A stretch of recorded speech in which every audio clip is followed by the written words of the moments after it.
Yo, good evening mga guys. Yan. Tamang palit lang ako ng seat cover mga guys. Yan. Nagpalit yan, tamang hirap na hirap. Dahil na lost trip na yung ano ko dyan. Tornilyo ko yan. Di ba? Pinagtripan ng pusa. Ang sarap daw kasi kalmutin. Yan, naparami. Yan. Yan pala ang seat cover ko, kulay red. Di ba? Ang ganda yan. Ha? Paborito kasi red. Yan. Para naman masarap yung upo ko. Yan, hirap na hirap talaga dyan yung mekaniko.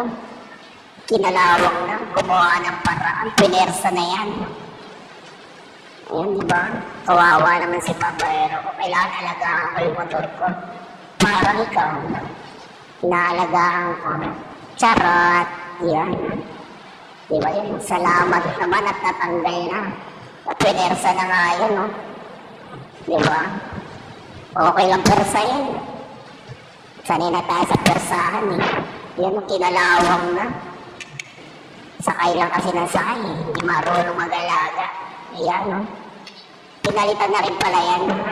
Siya nang dumiskarte dyan. Kung ano diskarte ginawa niya dyan. Ayan. Diba? Yun, palit na ako. Ni set cover ni Baba Aero. Ayan. Siyempre, kulay red din yung upuan. Diba? Paborito ko kaya yung kulay red. Mga red boys. Ayan. Diba?